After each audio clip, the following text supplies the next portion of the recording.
Hi guys, எல்லாரும் எப்படி இருக்கீங்க? இன்னைக்கு நம்ம பார்க்க போகிறது டைம் கிரைம்ங்கிற ஒரு வித்தியாசமான டைம் லூப் படம் தாங்க. டைம் லூப் படம்னு சொல்லியாச்சு. இதுக்கு மேலே படத்தோட கதை சுருக்கத்தை சொல்லி படத்தோட மொத்த கதையை ஸ்பாயில் பண்ண வேணாம். படத்துக்குள்ள போவோம், இருக்கிற சஸ்பென்ஸ் அப்படியே பார்த்து என்ஜாய் பண்ணுவோம். கடைசியில் எல்லாமே சூப்பராக கிளியராக புரியுங்க. சரி வாங்க படத்துக்குள்ள போகலாம். படத்தோட வீடியோவோட டாப் கார்னர் இருக்கும், பார்த்து தெரிஞ்சுக்கோங்க. படத்தோட முதல் சீனில் நம்ம ஹீரோ ஹெக்டர் ஷாப்பிங் மால்ல சில பொருட்களை வாங்கிக்கிட்டு கார்டு சைடு இருக்க அவரோட வீட்டுக்கு காரில் வராரு. வீட்டுக்கு வந்த உடனே அவரோட கார் டிக்கில இருக்க பொருட்கள் எல்லாமே கீழே கொட்டிடுது. இருந்தாலும் பெருசா கண்டுக்கல. அதை எடுத்துக்கிட்டு அப்படியே அவரோட ஒய்ஃபு கிட்ட பேசுறதுக்காக வராரு. அவரோட ஒய்ஃபு ஒரு வழியா ஷாப்பிங் பண்ணி வந்துட்டீங்களா அப்படின்னு அவர்கிட்ட அன்பா பேசிட்டு கிஸ் கொடுக்குறாங்க. இவரை எனக்கு கொஞ்சம் டயர்டா இருக்குமா, நான் போய் தூங்கிட்டு வரேன்னு சொல்லிட்டு இவர் அவரோட ரூமுக்கு தூங்க போயிறாரு. கொஞ்சம் நேரம் கழிச்சு தூங்கி எழுந்திருக்கிறாரு. அப்படியே ஜன்னலை திறந்து வெளியில பாத்துட்டு இருக்காரு. அந்த சமயம் ஒரு வீட்டு போன் அடிக்குது. உடனே இவரும் போய் போன் அட்டன் பண்ணி பேசுறாரு. ஆனா அந்த சீன்ல இருந்து பேசுறவங்க எதுவுமே பேசல. என்ன பண்றேன்னு தெரியாம முழிச்சுக்கிட்டு இருக்காரு. அந்த சமயம் இவரோட ஒய்ஃபு உள்ள வராங்க. அதனால இவரோட போன் அப்படியே ஆன் பண்ணப்பட்ட நிலைமையிலேயே கீழே போட்டுறாரு. அது சோஃபாவுக்கு அடியில போயிருது. இவர் அதை எடுக்க முயற்சி பண்ணிட்டு இருக்காரு. அந்த சமயம் ஒய்ஃப் வந்து, நம்மளோட நம்பர் தான் யாருக்கிட்டையுமே இல்லையே, எப்படி கால் வந்திருக்கு,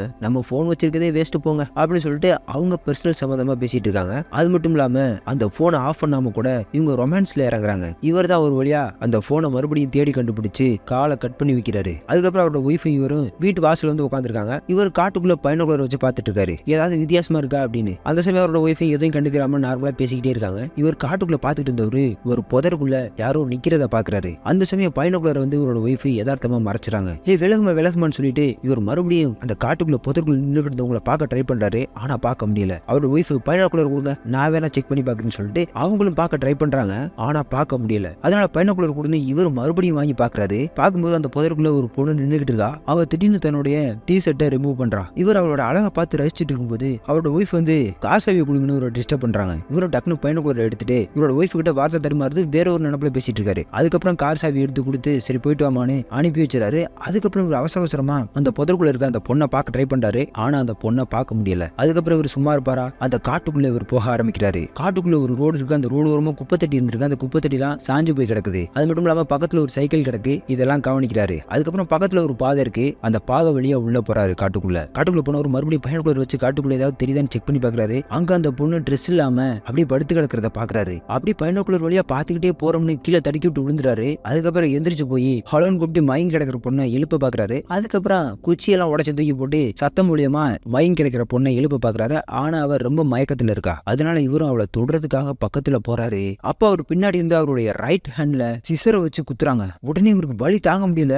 யாருன்னு கூட பாக்கல. எழுந்திருச்சு வேக வேகமா ஓட ஆரம்பிக்கிறாரு. காட்டுக்குள்ள ரொம்ப தூரம் ஓடி வந்து ஒரு மரத்துக்கு பின்னாடி ஒளிஞ்சுக்கிறாரு. அதுக்கப்புறம் ஓடி வந்த திசையில அந்த குத்துனவை நம்மளை ஃபாலோ பண்ணி வரானான்னு பைனாகுலர் மூலியமா பாக்குறாரு. இவரும் பைனாகுலர் மூலியமா பாக்குறத நான் பாத்துக்கிட்டு தாண்டா இருக்குங்கிற விதமா அவன் கண்ணுல அவனோட கைய பைனாகுலர் மாதிரி வச்சு இவரை பாக்குறான். இவருக்கு அள்ளு இல்ல, ஆத்தாடி இதுக்கு மேல இங்க நிக்க கூடாரா சாமி, நான் அந்த இடத்த விட்டு வேக வேகமா ஓட ஆரம்பிக்கிறாரு. ரொம்ப தூரம் ஓடி வராரு. ஒரு இடத்துல வேலி போட்டிருக்காங்க பிரைவேட் ஏரியாவை சுத்தி. அந்த பிரைவேட் ஏரியாவுக்குள்ள போயிடலாம் அப்படின்னு பாக்குறாரு. வேலி மேல ஏறி அந்த பிரைவேட் ஏரியாவுக்குள்ளயும் போயிறாரு. ஒரு பில்டிங் இருக்கு. அந்த பில்டிங்குள்ளயும் போயிறாரு. ஆனா அந்த பில்டிங்குள்ள யாருமே இல்ல. அந்த பில்டிங் உள்ள ஹால்ல ஒரு காலண்டர் இருக்கு. அந்த காலண்டரை திருப்பி மாட்டி வச்சிருக்காங்க. அப்படி திருப்பி மாட்டி வச்சிருக்க காலண்டர்ல மார்க்கரை வச்சு ஆரோ மாதிரி வரைஞ்சு அதுல 2 இன்ட்டு போட்டிருக்காங்க. அதை இவர் பாக்குறாரு. அதுக்கப்புறம் மறுபடியும் அந்த காலண்டரை அசால்ட்டா தூக்கி போட்டு அந்த பில்டிங்குக்குள்ள போயிறாரு. அந்த பில்டிங்குக்குள்ள போய் பார்த்தா ஒரு லேப் மாதிரி இருக்கு. அந்த லேபுக்குள்ள பிசிக்ஸ் சம்பந்தப்பட்ட ஆய்வு கருவிகள் எல்லாம் இருக்குது. அது மட்டும் இல்லாம அங்க ஒரு வாக்கி டாக்கி வேற இருக்கு. அந்த வாக்கி டாக்கி எடுத்து பேச ஆரம்பிக்கிறாரு நம்ம ஹெக்டர். யாராவது இருக்கீங்களா, எனக்கு ஹெல்ப் பண்ண முடியுமான்னு கேட்கிறாரு. அதே சமயம் வாக்கி டாக்கில இருந்து அந்த சைடு யாருப்பா அது, யார் அங்க இருந்து பேசுறது, இது பிரைவேட் சொத்து, இந்த பில்டிங்குக்குள்ள நீ எப்படி வந்த, இந்த வாக்கி டாக்கி உனக்கு எப்படி கிடைச்சிச்சுன்னு கேட்கறாங்க. அப்ப அவர் நடந்ததை சொல்றாரு. இந்த மாதிரி ஒரு கொலகாரி என்னை கையில குத்திட்டான், நான் அவங்கிட்ட தப்பிக்கிறதுக்காக இந்த பில்டிங்குக்குள்ள வந்து நுழைய வேண்டியதாயிருச்சு, எனக்காக போலீஸை கூப்பிட முடியுமான்னு கேட்கிறாரு. அது மட்டும் இல்லாம அந்த சமயம் இடி சத்தம் கேக்குது. என்ன இது வித்தியாசமான சத்தமா கேக்குது அப்படின்னு நம்ம ஹெக்டர் அவங்கிட்டயே பயந்து போய் கேக்குறாரு. அப்ப அவன், என்னது இடி சத்தமா, இப்பதான் அந்த இடி சத்தத்தை நீங்க கேக்குறீங்களா அப்படின்னு கொஞ்சம் வித்தியாசமா கேக்குறான். அவர் ஆமா அப்படிதான் நினைக்கிறேன், இப்பதான் கேட்டுச்சு அப்படின்னு சொல்றாரு. உடனே அவன், நீங்க ஒன்னும் கவலைப்பட வேண்டிய அவசியம் இல்ல, நான் பக்கத்துல இருக்க வேறொரு பில்டிங்ல தான் இருக்கேன், நான் உனக்காக அங்க வந்துருவேன் சீக்கிரத்துல, நீ கவலைப்படாத அங்கேயே இருன்னு சொல்றான். இவரும் சரின்னு சொல்லிட்டு வாக்கி டாக்கி ஆஃப் பண்ணி வச்சுட்டு கொஞ்சம் அங்க இருக்க ஏரியாவை சுத்தி பார்த்துட்டு இருக்காரு. அவ பார்த்தா அங்க இருக்க விதவிதமான எக்யூப்மெண்ட்லாம் இருக்கு. அது மட்டும் இல்லாம போர்ட்ல கால்குலேஷன்லாம் நிறைய போட்டு வச்சிருக்காங்க. இதை பார்க்கும்போது ஒரு சயின்டிஸ்டோட இடம் மாதிரி தெரியுது. இது கண்டிப்பா நம்ம ஹெக்டர் கிட்ட பேசினது ஒரு சயின்டிஸ்டா இருக்க வாய்ப்பு இருக்கு. கொஞ்ச நேரத்துக்கு அப்புறம் அந்த வாக்கி டாக்கில மறுபடியும் அந்த சயின்டிஸ்ட் பேசுறான். உடனே இவர் வாக்கி டாக்கி எடுத்து என்னாச்சுன்னு கேட்கும்போது அப்ப சொல்றான், உன்னை துரத்திட்டு வந்தவன் முகத்துல எதுவும் கட்டியிருந்தானு கேட்கிறாரு. ஆமா அவன் கட்டியிருந்தான், பிங்க் கலர்ல இருந்துச்சு அப்படின்னு சொல்றாரு இவரு. நான் அவனை பார்த்துட்டேன், என் ஏரியா முழுக்க கேமரா இருக்கு. அது மட்டும் இல்லாம மொத்தத்தை நான் மானிட்டர் மூலியமா வாட்ச் பண்ணிக்கிட்டு இருக்கேன். அவன் எங்கெங்க போறான் எங்கெங்க வராங்கிறத என்னால பார்க்க முடியும். நீ ஒன்னும் கவலைப்படாத, நீ சேஃபான ஏரியாவில் பக்கத்துல தான் இருப்ப அப்படின்னு அந்த சயின்டிஸ்ட் சொல்றான். உடனே இவரு அவன் எங்க வரான் எனக்கு சொல்ல முடியுமான்னு கேட்கும்போது சயின்டிஸ்டும் அந்த கொலகாரன் வர்றத நம்ம ஹெக்டர் கிட்ட சொல்லிக்கிட்டே இருக்கான். ஒரு கட்டத்துக்கு மேல நம்ம ஹெக்டர் இருக்க பில்டிங்க்கு பக்கத்துல வந்துட்டான்னு சொல்றான். அது மட்டும் இல்லாம ஹெக்டரை நீ அந்த பில்டிங்ல இருக்காத, நான் பக்கத்துல இருக்க பில்டிங்ல தான் வாழ்ந்துகிட்டு இருக்கேன், இப்ப இருக்கேன், அந்த பில்டிங்குக்கு வந்து சேர்ந்துரு, அதுக்கு நான் உனக்கு வழி சொல்றேன், அந்த இடத்த விட்டு வெளியேறுன்னு சொல்றான். உடனே நம்ம ஹெக்டரும் அந்த இடத்த விட்டு வெளியேறி நம்ம சயின்டிஸ்ட் இருக்க இடத்த நோக்கி கிளம்புறாரு. வெளியில அப்படியே அந்த சயின்டிஸ்ட் இருக்க பில்டிங்கை நோக்கி வந்துட்டு இருக்காரு. அப்ப அவர் வர பாதையில நிறைய லைட்ஸ் எல்லாம் இருக்குது. அப்படியே நடந்து வந்துட்டு இருக்கும்போது அந்த சயின்டிஸ்ட் சொல்றான், அந்த கொலகாரி உன் பக்கத்துல தான் இருக்கான், நீ வேகமா ஓடி வந்து சேர்ந்துன்னு சொல்றான். இவர் ஓட ஆரம்பிக்கிறாரு. அதுக்கப்புறம் ஒரு நாளைக்கு ஓட முடியல, அப்படியே படுத்துறாரு. தயவு செய்து லைட் எல்லாம் ஆஃப் பண்ண முடியுமான்னு கேட்கிறாரு. அந்த சயின்டிஸ்ட் லைட் எல்லாம் ஆஃப் பண்றான். அதுக்கப்புறம் இவரும் பக்கத்துல பாக்குறாரு. பார்த்தா அந்த சயின்டிஸ்டோட பில்டிங் இருக்குது. அந்த பில்டிங்ல இருக்குது நீ தானான்னு கேட்கிறாரு. அந்த சயின்டிஸ்ட் ஆமா நான் தான் சொல்றான். அதே சமயம் ஒரு கார் சத்தம் கேக்குது. ஹெக்டர் அந்த கார் சத்தம் என்ன,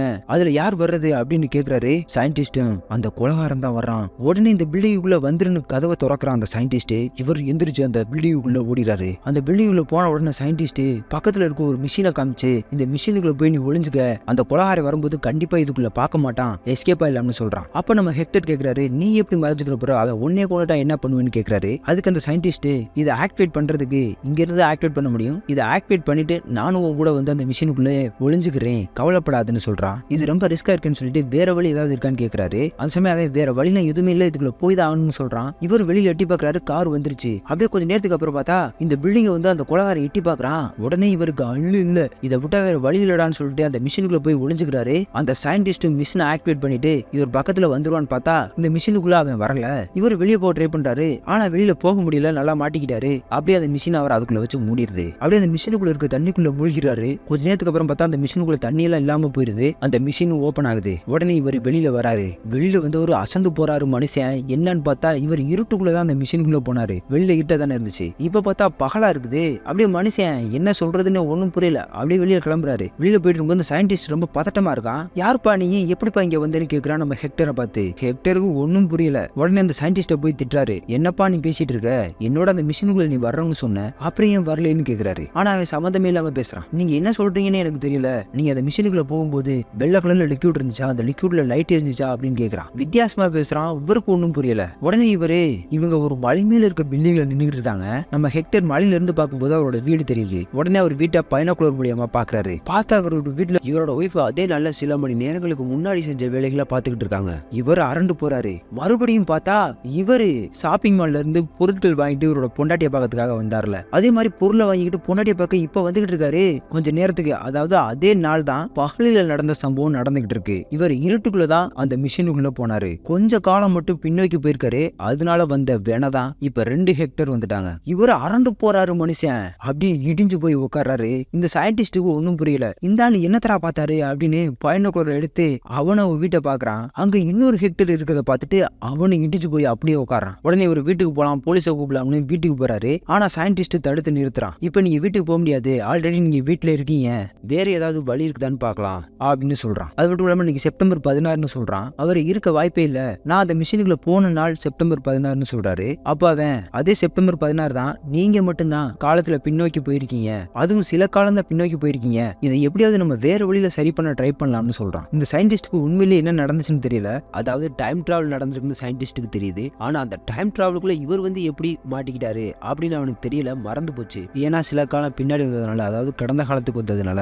அந்த குறிப்பிட்ட காலத்துக்குள்ள நடந்து நம்ம ஹெக்டருக்கு மட்டும்தான் தெரியுது, மத்த யாருக்குமே இந்த உலகத்துல தெரியல. அதனாலதான் ஹெக்டர் கிட்ட கேட்டு தெரிஞ்சுக்கிறான் அந்த குறிப்பிட்ட காலத்துக்குள்ள என்ன நடந்துச்சு அப்படிங்கறத. அதுக்கப்புறம் அவன், நீங்க 1-1.5 மணி நேரம் கடந்த காலத்துக்கு பயணிச்சு வந்திருக்கீங்க, உங்க வீட்டுல இருக்கிற நபர் நீங்க தான், இப்ப நீங்க உங்களையே பாத்துக்கிட்டு இருக்கீங்க ஒரு கண்ணாடியை போல அப்படின்னு சொல்றான். அது மட்டும் இல்லாம அந்த காலண்டர் எடுத்து அந்த 6ஆம் மார்க்க வளைவா வரைஞ்சு அந்த 6ஆம் மார்க்கு கடந்த காலத்துல இருந்து எதிர்காலத்துக்கு போறதாகவும் சொல்றான். அந்த எதிர்காலத்துல இருந்த ஹெக்டர் 1.5 மணி நேரத்துக்கு பின்னாடி எப்படி வந்தாரு அப்படிங்கறத 2 இன்ட்டு மூலியமா காமிக்கிறான். எதிர்காலத்தை நோக்கி போய்கிட்டு இருந்த ஒரு ஹெக்டர் திடீர்னு ஒரு டைம் மிஷினுக்குள்ள போனதுனால ஒரு 1.5 மணி நேரம் பின்னோக்கி வந்துட்டாரு. அதுதான் 2 இன்ட்டு மூலியமா காமிக்கிறான். இப்ப இவர் ஹெக்டர் 2ன்னு சொல்றான். அவன் ஹெக்டர் 1 தான் இப்ப பொண்டாட்டி கூட இருக்கிறது. இப்ப அந்த ஹெக்டர் 1 கூட மறுபடியும் இவர் செஞ்ச அதே தவிர செய்ய வாய்ப்பு இருக்குன்னு சொல்றான். இந்த இடத்துல சயின்டிஸ்ட் ஒரு பிளான போடுறான். என்ன பிளான்னா, இந்த ஹெக்டர் 1 நம்ம ஹெக்டர் 2 செஞ்ச அதே தவிர மறுபடியும் செய்வான், இந்த பில்டிங்குக்குள்ள வருவான். அப்ப அந்த ஹெக்டர் 1 நம்ம சயின்டிஸ்ட் அந்த டைம் மிஷினுக்குள்ள அனுப்பி கடந்த காலத்துக்கு ஹெக்டர் 2 போல கொண்டு வந்துடுறது. அப்புறம் ஹெக்டர் 2 கொண்டு போய் தன்னோட ஒய்ஃப் கூட வாழ வைக்கிறது.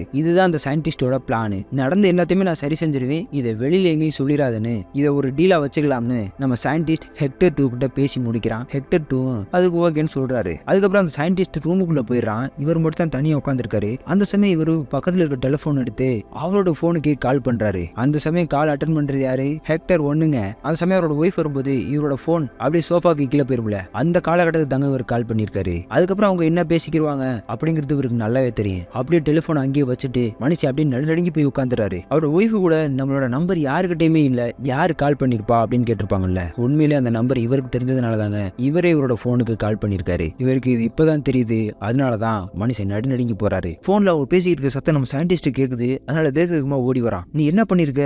உன் வீட்டுக்கு நீனே கால் பண்ணியா? உன் கூட நீனே பேசினியான்னு கேக்குறான். அதுக்கு ஹெக்டர் நான் பேசல, அந்த சைடு இருக்க ஹெக்டர் ஒண்ணுதான் பேசிட்டு இருந்தான். நான் இந்த போன்ல அன்னைக்கு என்ன பதில் சொன்னி என்னெல்லாம் பேசினீன்னு எனக்கு ஞாபகம் இருக்குன்னு சொல்றான். அப்பதான் சயின்டிஸ்ட் கண்டுபிடிக்கிறான் நடந்ததெல்லாம் அப்படி திரும்ப நடந்துகிட்டு இருக்கு. சரி நான் போய் அந்த டைம் மிஷின்ல தண்ணியை ஊத்தி ரெடி பண்றேன், அந்த டைம் மிஷினை ரெடி பண்றேன். ஹெக்டர் 1 மறுபடியும் காலத்துக்கு பின்னோக்கி கொண்டு வந்துடுறேன். அதுக்கப்புறம் நீ போய் உன் பொண்டாட்டி கூட நல்லா வாழலாம். இல்லைன்னா உன் பொண்டாட்டி உன் கூட வாழ்றதை விட அந்த ஹெக்டர் 1ஓட வாழதான் ஆசைப்படுவா அப்படின்னு சொல்றான். நம்ம ஹெக்டர் 2க்கு என்ன பண்றதுன்னு தெரியல. சரி ஹெக்டர் 1 கடந்த காலத்துக்கு அனுப்பிட்டு நம்ம பொண்டாட்டி கூட போய் வாழலாம்னு ஆசைப்படுறாரு. அதனால சயின்டிஸ்ட் கிட்டையும் சரி என்னத்தையோ பண்ணி தொலை அப்படின்னு சொல்றாரு. சயின்டிஸ்ட் நான் போய் அந்த டைம் மிஷினை ரெடி பண்ணி சொல்லிட்டு கிளம்பிடுறான். இவர் தனியாவே உட்காந்துருக்காரு, என்னத்தையும் யோசிக்கிறாரு. சரி நம்ம வீட்டுல போய் நம்ம பொண்டாட்டி கிட்ட பேசி பார்க்கலாம், நடந்த உண்மையை சொல்லி ஹெக்டர் 1 விரட்டி விட்டு இவர் பொண்டாட்டி கூட வாழலாம் அப்படின்னு ஆசைப்பட்டு இந்த சயின்டிஸ்டோட காரை திருடிக்கிட்டு அவரோட வீட்டுக்கு கிளம்புறாரு. அப்படி வீட்டுக்கு போய்கிட்டு இருக்க வழியில காட்டுக்குள்ள ஒரு புதருக்குள்ள ஒரு பொண்ணை பார்த்தாருல, அந்த பொண்ணு இப்பதான் சைக்கிள்ல அந்த வழியா போய்கிட்டு இருக்கா. அதனால அவளை பார்த்த உடனே அப்படியே காரை நிப்பாட்டிட்டு எதையும் யோசிச்சுக்கிட்டே இருக்காரு. அந்த சமயம் வேற ஒரு கார் வந்து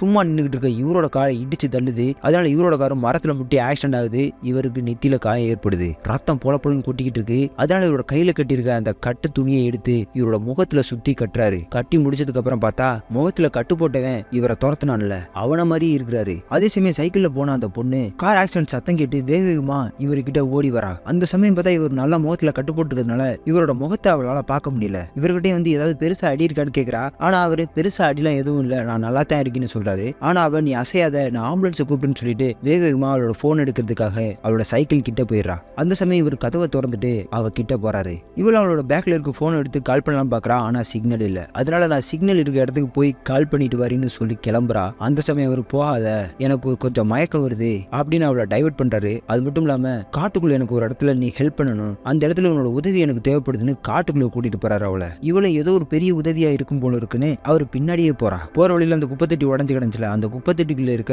ஒரு கருப்பு கலர் கோட்டை எடுத்து ஒரு போட்டுக்கிறாரு. அதுக்கப்புறம் அவளை தொடர்ந்து அப்படியே காட்டுக்குள்ள கூட்டிட்டு போறாரு. அவளுக்கு கொஞ்சம் பயமா தான் இருக்கு, இருந்தாலும் தட்ட முடியாம அவர் பின்னாடியே போறா. ரொம்ப தூரம் காட்டுக்குள்ள வந்ததுனால நான் திரும்பி போகணும்னு சொல்லிட்டு அவ கிளம்ப பாக்குறா. ஆனா இவர் மறுச்சு இல்ல என்னை நம்பு, எனக்காக சில இதை மட்டும் நீ செய்யி, அப்புறம் நான் உன்னை விட்டுரு, நீ திரும்பி போயிடலாம், நான் அதுக்கப்புறம் உனக்கு எக்ஸ்பிளைன் பண்றேன், அப்பதான் உனக்கு புரியும்னு சொல்றாரு. இப்ப என்னதான் எக்ஸ்பிளைன் பண்ணாலும் புரியாதுன்னு சொல்லிட்டு கூட்டிட்டு போறாரு. ஆனா இவ பயந்துட்டா, என்னமோ இவன் நம்மளை பண்ண போறேன் அப்படின்னு. இவர் அவளை எந்த இடத்துல கூட்டு போய் நிப்பாட்டுறதுன்னு ஒரு லொகேஷனை பாத்துட்டு இருக்காரு. அதே சமயம் பைனாகுலர் மூலமா ஹெக்டர் 1 என்னதான் பண்ணிட்டு இருக்கான் அப்படின்னு பாக்குறாரு. ஹெக்டர் 1 கரெக்டா இந்த காட்டு சைடு பைனாகுலர் வச்சு பாத்துட்டு இருக்கான். அந்த சமயம் இவ தப்பிச்சு ஓட ஆரம்பிக்கிறா. ஆனா இவர் விடல, ஓடி போய் அவளை பிடிச்சிடறாரு. ஹெக்டர் 1ஓட கண்ணில் படுற மாதிரி அவளை கூட்டு கொண்டு போய் ஒரு லொகேஷன்ல நிப்பாட்டி வச்சுட்டு உன் டிஷர்ட்டை ரிமூவ் பண்ணுன்னு மிரட்டுறாரு. இல்லைன்னா குத்தி கொண்டுன்னு சொல்லி மிரட்டிட்டு இருக்காரு. அவளுக்கு வேற வழி இல்ல, அவர் சொன்ன லொகேஷன்ல நின்னு கரெக்டா டிஷர்ட்டை ரிமூவ் பண்றா. அதை ஹெக்டர் 1 பைனாகுலர் மூலியமா பாக்குறாரு. அதுக்கப்புறம் அவரோட பொண்டாட்டி வந்து ஹெக்டர் 1 டைவர்ட் பண்றாங்க. இதை நம்ம முதல் சீன்லயே பாத்துட்டோம்ல, அதுதான் இப்ப நடந்துகிட்டு இருக்கு ஹெக்டர் 1க்கு. ஹெக்டர் 1 டைவர்ட் பண்ணி இந்த காட்டுக்குள்ள வர வச்சு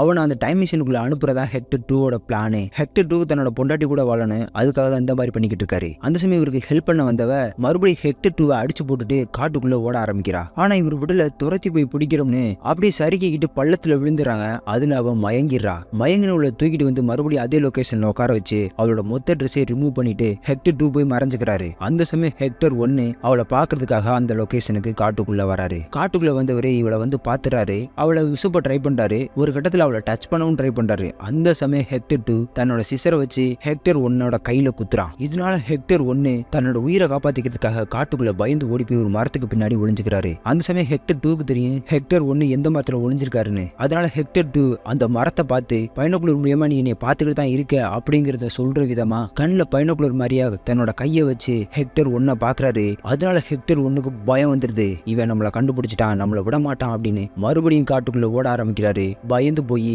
வேடியை குதிச்சு பிரைவேட் ஏரியாக்குள்ள போயிறாரு. பிரைவேட் ஏரியாக்குள்ள போனவர் அந்த சயின்டிஸ்ட் பில்டிங்குள்ள போறாரு. அதுக்கப்புறம் என்ன நடந்துச்சுன்னு மிஷின் நம்ம ஹெக்டர் 1ஓட பாயிண்ட் ஆஃப் வியூல இருந்து பார்த்தோம். இப்போ ஹெக்டர் 2ஓட பாயிண்ட் ஆஃப் வியூல இருந்து பார்ப்போம். ஹெக்டர் 1 பயமுறுத்தி சயின்டிஸ்ட் ஏரியாவுக்குள்ள அனுப்பி வச்ச ஹெக்டர் 2 அப்பாடா வேலை முடிஞ்சிச்சுன்னு டயர்டாகி உட்காராரு. அந்த சமயம் அந்த மயக்க முடிஞ்சுக்கிற அந்த பொண்ணு பயங்கரமா கத்துறா. அவ கண்ணு முடிச்சிட்டான்னு புரிஞ்சுக்கிட்டாரு ஹெக்டர் 2. வேகமா ஓடி போய் அவளை பாக்குறாரு. அந்த இடத்துல அவளை காணோம். காட்டுக்குள்ள அங்கங்கன்னு அவளை தேடி பாக்குறாரு. ஒரு கட்டத்துல அவளோட டாலர் ஒரு செடியில மாட்டிக்கிட்டு இருக்கதை கவனிக்கிறாரு. அதுக்கப்புறம் பார்த்தா அதுக்கு பக்கத்துல இவரோட வீடு தான் இருக்கு. அந்த வீட்டுக்குள்ளதான் அவ போயிருக்காங்கிறத புரிஞ்சுக்கிட்டாரு. அந்த வீட்டுக்குள்ள போய் அவளை தேட முயற்சி பண்றாரு. மேல ஃபர்ஸ்ட் ஃப்ளோர்ல அவ இருக்க மாதிரி தெரியுது. அதனால மேல ஏறி போறாரு. அந்த சமயம் அவ சேர வச்சு இவரை அடிச்சிடறா. இவர் கீழே வந்து விழுந்துறாரு. அதுக்கப்புறம் மேல ஏறி போறாரு. அவளை காணோம். ஒரு ரூம்ல இருந்து ஜன்னல் வழியா எட்டி பாக்குறாரு. அப்ப பேக்யார்டோட ரூஃப்ல ஏணியை வச்சு கீழே யாரோ இறங்கி போன மாதிரி இருக்கு. அதனால இவரும் அந்த ஏணியை பிடிச்சி இறங்கி போலான்னு பாத்துட்டு இருக்கும்போது வீட்டுக்குள்ள அவ ஓடுற மாதிரி சத்தம் கேக்குது. அதனால அவர் மறுபடியும் உள்ள வந்து அவ அடைச்சிருக்க ரூமை தட்டி, இதை பாரு நான் சொல்றத கொஞ்சம் கேளு, நான் உனக்கு எல்லாத்தையுமே எக்ஸ்பிளைன் பண்றேன் அப்படின்னு சொல்றாரு. அது மட்டும் இல்லாம இது ஏன் வீடு தான் தெரியுமா, கொஞ்சம் நான் சொல்றத கேளு, போலீஸ்க்கெல்லாம் கால் பண்ணிடாத அப்படின்னு சொல்லிட்டு கெஞ்சி பாக்குறாரு. அப்பவும் அந்த ரூம் டோரை அவ திறக்கவே இல்லை. அதனால இவரே மோதி மோதி அந்த ரூமோட டோரை உடைச்சிட்டு உள்ள போய் பாக்குறாரு. அவளை காணோம். அந்த ரூம்ல இன்னொரு கதவு திறந்த மாதிரி இருக்கு. அதனால வெளியில போய் பாக்குறாரு. இவர் இருக்க ஏரியாவோட கொஞ்சம் ஹைட்டான ரூஃப் இருக்கு. அந்த ரூஃப்ல அவளோட கால் தெரியுது. அவள் நெளிஞ்சு நெளிஞ்சு அந்த ரூஃப்க்கு அந்த பக்கத்து போய்கிட்டு இருக்கா. அதனால இவரு ஜம்ப் பண்ணி காலை பிடிச்சு இழுக்கிறோம்னு அவ கீழே விழுந்துறா. இவர் சேஃபா இருந்துக்கிறாரு. கீழே விழுந்தவ உயிரோட பிழைக்க வாய்ப்பு இல்ல, அப்படியே செத்து போயிட்டா. இவர் யாருன்னு பார்த்தா அது கிளாரா, இவரோட ஒய்ஃபு. அரண்டு போறாரு மனுஷன். எல்லாம் முடிஞ்சிரா சாமின்னு மனம் நொந்து போயிறாரு. நம்மளோட ஒய்ஃபு கூட நம்ம வாழ வந்த அப்படி நம்மளோட ஒய்ஃபை நம்மளே கொண்டுட்டமேனு மனசு நொந்துறாரு. இவருக்கு எப்படியாவது அவரோட ஒய்ஃப் கூட வாழ்ந்தாலும் அதனால மறுபடியும் அந்த டைம் மிஷினை யூஸ் பண்ணி கடந்த காலத்துக்கு போய் அவரோட ஒய்ஃபை உயிரோட வந்து பார்க்கணும்னு முடிவு பண்றாரு. அதனால இவரோட வாக்கி டாக்கி எடுத்து அந்த சயின்டிஸ்ட் கிட்ட, நான் அந்த இடத்துக்கு கார்ல வர்றேன், அதை சாதகமா பயன்படுத்தி ஹெக்டர் 1 பயமுறுத்தி அந்த டைம் மிஷினுக்குள்ள அனுப்பியிருந்த சயின்டிஸ்ட் கிட்ட சொல்றாரு. அது மட்டும் இல்லாம முகத்துல கட்டு போட்டிருக்க மனுஷன் நான் தான், எப்படியாவது அந்த ஹெக்டர் 1 டைம் மிஷினுக்குள்ள அனுப்பிருன்னு சொல்றாரு. சயின்டிஸ்டும் இதைய பாயிண்டா வச்சுக்கிட்டு சரின்னு சொல்லிட்டு ஹெக்டர் 1 கிட்ட, இந்த மாதிரி உங்களை துரத்திக்கிட்டு வர நபர் முகத்துல கட்டு போட்டிருக்காரான்னு வாண்டடா இப்பதான் ஹெக்டர் 1 கிட்ட கேட்கறான். ஹெக்டர் 1 ஆமா அது எப்படி உங்களுக்கு தெரியும் கேட்கும்போது, இந்த மாதிரி ஏரியாவை சுத்தி ஏகப்பட்ட கேமராக்களை பொருத்திருக்கேன், அவை என்னென்ன பண்ணிக்கிட்டு இருக்காங்கிறது எல்லாமே எனக்கு தெரியும், நான் சொல்ற மாதிரி நான் சொல்ற திசையில என்கிட்ட வந்து சரி, நான் வேற ஒரு பில்டிங்ல இருக்கேன் அங்க வந்துன்னு சொல்லி கூப்பிடுறான். ஹெக்டர் 1 அதெல்லாம் நம்பி வேகமா அந்த சயின்டிஸ்ட் இருக்க பில்டிங் நோக்கி போறான். அது சமயமா ஹெக்டர் 2 நான் கார்ல வரேன்னு சயின்டிஸ்ட் கிட்ட சொல்லியிருப்பாரு. கார்ல ஹெக்டர் 1 துரத்துற மாதிரி அவன் இடத்துக்கே போறாரு.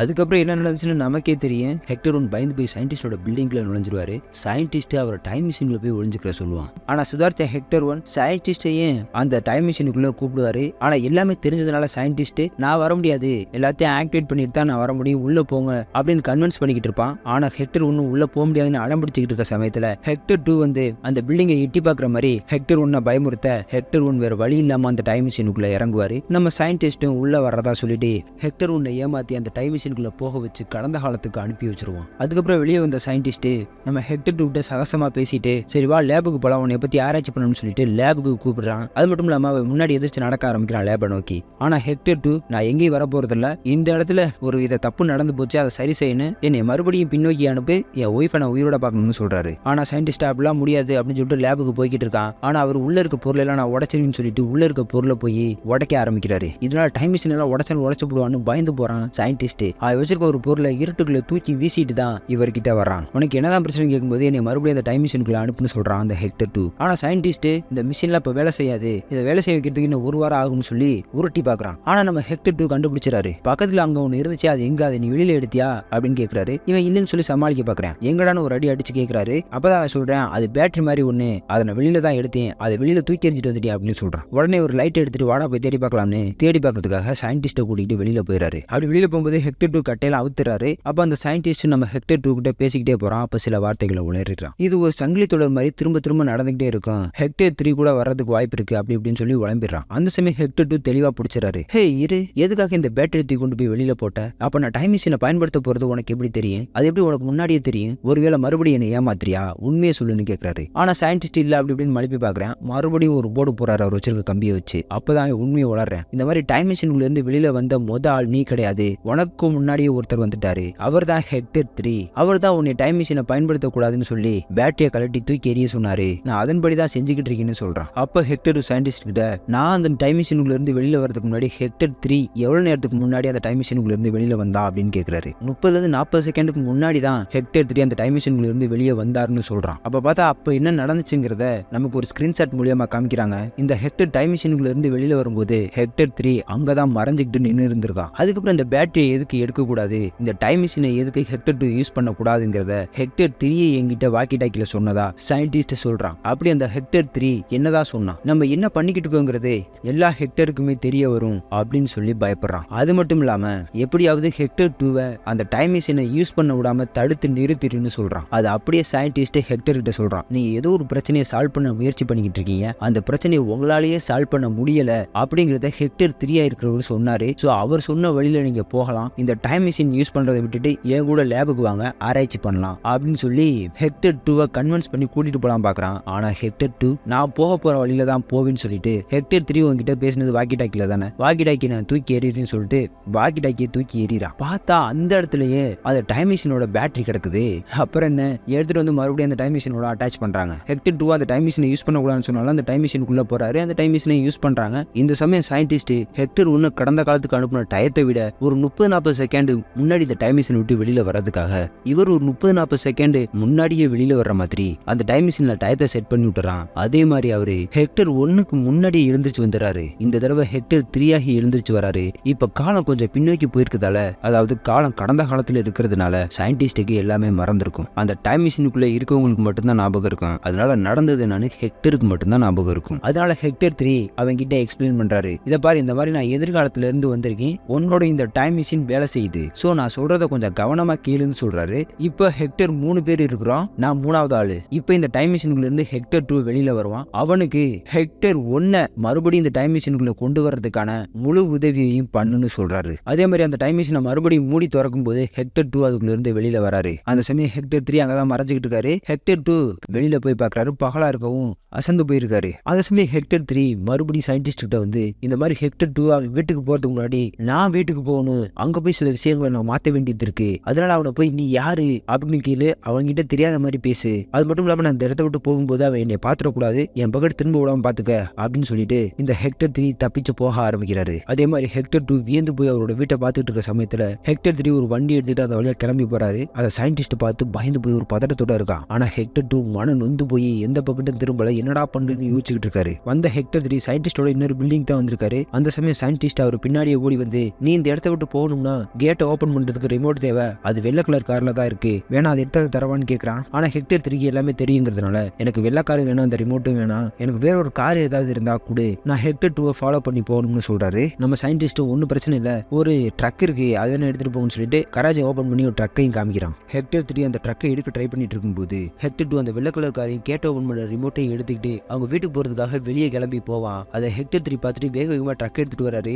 ஆனா அவர் பின்னாடி வராருங்கிறது ஹெக்டர் 2க்கு தெரியாது. ஹெக்டர் 3 அந்த ட்ரக் எடுத்துட்டு வரும்போது நம்ம ஹெக்டர் 2 ஓபன் பண்ண கேட்டு மூடுறதுக்குள்ள நல்ல வேளை அந்த கேட்டை கிராஸ் பண்ணி வெளியில போயிடுறாரு. வெளியில வந்து ஒரு காட்டு பாதைக்குள்ள வந்ததுக்கு அப்புறம் ரோட்டோரமாவே அந்த ட்ரக்கை நிப்பாட்டிட்டு முதல் சீன்ல பார்த்த சைக்கிள்ல வந்து அந்த பொண்ணு வரதுக்காக வெயிட் பண்றாரு. அந்த பொண்ணு சைக்கிள்ல ஹெக்டர் 2 கிராஸ் பண்ணி ஹெக்டர் 3 கிட்ட வரா. அவ அப்படியே ரோட்லயே போவா. நம்ம ஹெக்டர் 3 ட்ரக்குக்குள்ள ஒளிஞ்சுக்கிறாரு. அவரை கிராஸ் பண்ணி போனதுக்கு அப்புறம் இவரு தன்னோட ட்ரக்கை ஸ்டார்ட் பண்றாரு. அப்படியே நம்ம ஹெக்டர் 2 கிட்ட வருவோம். அவளை பார்த்துட்டு ஹெக்டர் 2 உறைஞ்சு போய் காரை நிப்பாட்டிட்டு எதையோ யோசிச்சுட்டு இருப்பார்ல, அந்த சமயம் ஹெக்டர் 2 வந்து நம்ம ஹெக்டர் 3 இடிச்சு காட்டுக்குள்ள தள்ளுறாரு. ஹெக்டர் 2 காரு மரத்துல முட்டி ஆக்சிடென்ட் ஆகுது. ஹெக்டர் 2 நெத்தியில அடிபட்டு ரத்தம் வருது. அதுக்கப்புறம் அவர் என்ன பண்ணிருப்பாருன்னு நமக்கு தெரியும். தன்னோட கையில கட்டியிருக்க பேண்டேஜ் அவுத்து தன்னோட முகத்துல கட்டிக்கிறாரு. அதுக்கப்புறம் என்ன நடக்கும்னு நமக்கே தெரியும். அது ஹெக்டர் 2 பாயிண்ட் ஆஃப் வியூ. இனிமே ஹெக்டர் 3 பாயிண்ட் ஆஃப் வியூவை பார்ப்போம். ஹெக்டர் 3 அவரை இடிச்சதுனால இவரோட ட்ரக்குமே கண்ட்ரோல் இல்லாம பக்கத்துல இருக்க குப்பை தொட்டியை இடிச்சுட்டு காட்டுக்குள்ள போய் விழுந்துருதுங்க. அப்ப பார்த்தா அந்த ட்ரக்ல ஒரு வாக்கி டாக்கி இருந்திருக்கும் போல இருக்கு. அது பக்கத்துல தான் கிடக்கு. அதை எடுத்து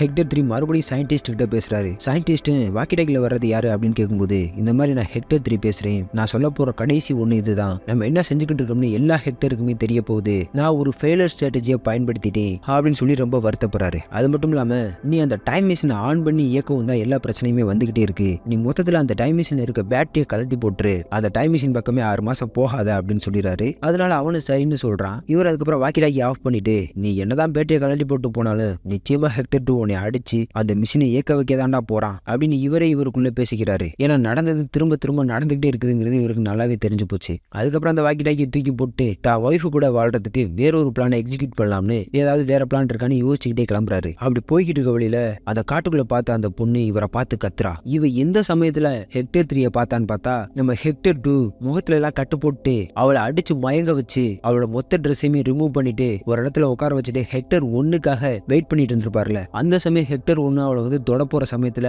அவனோட கையில சிசரை வச்சு குத்தி காட்டுக்குள்ள விரட்டி விட்டு அந்த ஹெக்டர் 1 காட்டுக்குள்ள இருக்க ஒரு மரத்துக்கு பின்னாடி ஒளிஞ்சுக்கிட்டு பைனாகுலர் மூலியமா ஹெக்டர் 2 பார்க்கும்போது ஹெக்டர் 2 நீ பைனாகுலர் மூலியமா என்னை பார்த்துக்கிட்டு தான் இருக்கீங்கிறத நானும் கவனிச்சுக்கிட்டு தானா இருக்கீங்கிறத சொல்ற விதமா தன்னுடைய கைரண்டி பைனாகுலர் மாதிரி வச்சு அவனை சடனா திரும்பி பார்த்து இன்னும் பயத்தை அதிகப்படுத்தி ஹெக்டர் 1 விரட்டி விட்டு டயர்டாகி உட்கார்ந்து இருக்கும் போது அவ கத்துற மாதிரி சவுண்டு கேட்டு திரும்பி பாப்பார்ல ஹெக்டர் 2. அதுக்கப்புறம் கூட அவளை வேகமா ஓடி வந்து பாப்பார்ல. அந்த டயத்துல தான் ஹெக்டர் 3 பார்த்து அவ கத்தி இருந்திருக்கா. அந்த சமயம் ஹெக்டர் 3 நீ ஒன்னும் பயப்படாத, உன்னை தேடிக்கிட்டு இருக்கவன் இங்க வரமாட்டான், இங்கே உட்காரு அப்படின்னு சொல்லிட்டு அவரும் உட்காந்துட்டாரு. ஹெக்டர் 3 சொன்ன மாதிரி ஹெக்டர் 2 அந்த காடு முழுக்க அவளை தேடி அலைஞ்சாலும் அவளை பிடிக்க முடியல. அதுக்கப்புறம் நைட் ஆகுது. ஹெக்டர் 3 அப்படியே மயங்கி படுத்துறாரு. இவதான் எழுப்புறா. பக்கத்துல ஒரு வீடு இருக்கு, வாங்க போகலாம் அப்படின்னு அந்த வீட்டுக்குள்ள கூட்டிட்டு போறா. அது யாரோட வீடுனா நம்ம ஹெக்டரோட வீடு தான். அவர் போய் ஒரு இடத்துல உட்கார வச்சுட்டு இவருக்கு மருந்து போறதுக்காக சில மருந்துகளை எடுக்கிறதுக்காக நான் போயிட்டு வரேன்னு சொல்லிட்டு அவ வீட்டுக்குள்ள மருந்து தேடி போயிடுறா. அந்த சமயம் அவ போனதுக்கு அப்புறம் இவரோட ஒய்ஃப் இங்க வராங்க. இவரை பார்த்துட்டு ஹெக்டர் உங்களுக்கு என்னாச்சு, நம்ம வீட்டுல யாரும் இருக்காங்க, நம்ம வீட்டை சுத்தி இருக்க வெளியே பூரா உடைச்சிட்டாங்க, அது மட்டும் இல்லாம நம்ம வீட்டுக்குள்ள வேற சத்தம் கேட்டுச்சு, வெளியில வேலியெல்லாம் உடைச்சது மோதில கட்டுப்பட்டு இருந்த ஒரு மனுஷன் அப்படின்னு சொல்றாங்க. வீட்டுக்குள்ள கேட்ட சத்தம் வந்து இப்போ ஒருத்தி போனால இப்ப போனவங்களோட சத்தத்தை தான் இவங்க கேட்டிருக்காங்க. வெளியில வேலியை உடைச்சவனை பார்த்திருக்காங்க, அவன் முகத்துல கட்டு போட்டு இருந்திருக்கான். இதைத்தான் சொல்றாங்க. உடனே நம்ம ஹெக்டர் நீ ஒன்னும் பயப்படாத, ஏன் கூட வான்னு சொல்லிட்டு அவளை கூட்டு போய் பேக் யார்டுக்குள்ள இதுக்குள்ள இருந்துக்கன்னு சொல்லிட்டு என்ன நடந்தாலும் வெளியே வராதுன்னு சொல்றாரு. அது மட்டும் இல்லாம அந்த பேக் யார்டுக்குள்ள இருக்கிற ஏணியை எடுத்து அது மேலேயே போட்டு அப்படியே மேலே ஏறி போறாரு. மேலே ஏறி போனா ஜன்னல் இருக்கு, ஜன்னலை திறந்து அந்த வீட்டுக்குள்ள இருக்க ஒரு ரூமுக்குள்ள போயிறாரு. அவர் ரூமுக்குள்ள போன உடனே இவர் தூக்கி வச்சிருந்த அந்த ஜன்னல் டக்குனு கீழே இறங்கவும் அந்த சத்தம் அந்த வீட்டுக்குள்ள வந்துகிட்டு இருந்த ஹெக்டர் 2க்கு கேட்டுருது. அதனால இந்த ரூமை நோக்கி ஹெக்டர் 2 வர ஆரம்பிக்கிறான். ஹெக்டர் 2 யாரை தேடி வராருன்னா காட்டுக்குள்ள மயங்க வச்சிருந்த அந்த பொண்ணு இதுக்குள்ள இருப்பா அப்படின்னு அவளை தேடி தான் வராரு. அந்த சமயம் அந்த ரூமுக்குள்ளதான் அந்த காட்டுக்குள்ள மயங்க வச்சிருந்த பொண்ணு இருக்கா, வெளியில தான் அவ இருக்கான் அப்படின்னு கைப்பாசையில நம்ம ஹெக்டர் 3க்கு சைகையா காமிக்கிறா. அவரும் புரிஞ்சுக்கிட்டு ஒன்னும் கவலைப்படாதுன்னு சொல்லிட்டு பக்கத்துல இருக்க சேரை எடுத்து அந்த ஹெக்டர் 2 மேல தூக்கி வீசுறாரு. ஹெக்டர் 2 மேல சேரை தூக்கி அடிச்சது நம்ம ஹெக்டர் 3 தாங்க. அதுக்கப்புறம் இவகிட்ட நீ ஒன்னும் கத்தாத, நான் சொல்றபடி நீ கேளு, இப்ப வந்திருக்க ஒரு பைத்தியம், அவனை சமாளிக்கிறதுக்கான வழி எனக்கு தான் தெரியும் சொல்லிட்டு இவர் ஒய்ஃபு கிளாராவோட ட்ரெஸ் எடுத்து இவளுக்கு போட்டு வராரு. அது மட்டும் இல்லாம இவரோட ஒய்ஃபுக்கு இருக்க ஹேர் ஸ்டைல் மாதிரியாவே இவருடைய முடியவும் கட் பண்றாரு. ஹெக்டர் 3 என்ன பண்றாரு, என்ன ட்ரை பண்றாருன்னு அவளுக்கு ஒண்ணுமே புரியல. இவர் ஒரு பிளானை எக்ஸ்பிளைன் பண்றாரு அவளுக்கு. அவளை அதுபடியே செய்யணும்னு சொல்றா. இந்த மாதிரி ஜன்னலுக்கு வெளியே போய் ரூஃப்ல ஏறி ஒளிஞ்சுக்க அப்படின்னு சொல்றாரு. அவளை அதன்படி செய்யணும்னு சொல்றா. அது மட்டும் இல்லாம இவர் போகும்போது நீ ரொம்ப அழகா இருக்குன்னு சொல்லிட்டு போறாரு. அதுக்கப்புறம் ரொம்ப ரிலாக்ஸா அந்த வீட்டை விட்டு வெளியே வந்து பேக்கேல இருக்க தன்னோட ஒய்ஃபை வெளியில கூப்பிட்டுக்கிட்டு பக்கத்துல ஒரு இடத்துல சேர போட்டு அப்படியே உட்காந்து அந்த இயற்கையை ரசிக்கிறாங்க இருட்டுக்குள்ள. ரொம்ப ரிலாக்ஸா இருக்காரு மனுஷன். அடுத்து என்ன நடக்கும்னு அவருக்கு நல்லாவே தெரியும். இந்த ஹெக்டர் 2 ரூமை உடைச்சிட்டு உள்ள வருவான். அதுக்கப்புறம் பார்த்தா ரூஃப் சைடு சத்தம் கேட்க இவன் போய் ரூஃபை பார்க்கும்போது கால் மட்டும் தெரியும். அப்படியே அந்த காலை பிடிச்சி இழுக்கிறோம்னு அந்த காட்டுக்குள்ள மயங்க வச்சிருந்த பொண்ணு கீழே விழுந்துருவா, செத்தும் போயிருவா. ஆனா அவளோட ட்ரெஸ்ஸையும் அவளோட ஹேர் ஸ்டைலையும் பார்த்து அவளோட முகத்தை ஒழுங்கா பார்க்காம தன்னோட ஒய்ஃப் தான் செத்து போயிட்டு அவளோட நினைச்சுக்கிட்டு ஹெக்டர் 2 தவறுதலா அடுத்தடுத்த செயல்களை செய்ய ஆரம்பிக்கிறான். அது என்னென்ன செஞ்சிருப்பாங்கிறத நம்ம ஹெக்டர் 2 பாயிண்ட் ஆஃப் வியூல பார்த்துட்டோம். ஹெக்டர் 3 ஒரு வழியா தன்னோட பொண்டாட்டிக்கிட்ட சக்சஸ்ஃபுல்லா வாழ்றாரு. இதோட இந்த படம் முடியுது. இந்த படம் எப்படி இருந்துச்சுங்கிறத கமெண்ட்ல சொல்லுங்க. எக்ஸ்பிளைன் பண்ணது புரிஞ்சா என்னங்கிறத கமெண்ட்ல சொல்லுங்க. புரியலனாலும் மறுபடியும் ஒரு தடவை பாருங்க, கண்டிப்பா புரியும். புரியுற மாதிரி தான் எக்ஸ்பிளைன் பண்ணிருக்கேன். Thank you friends.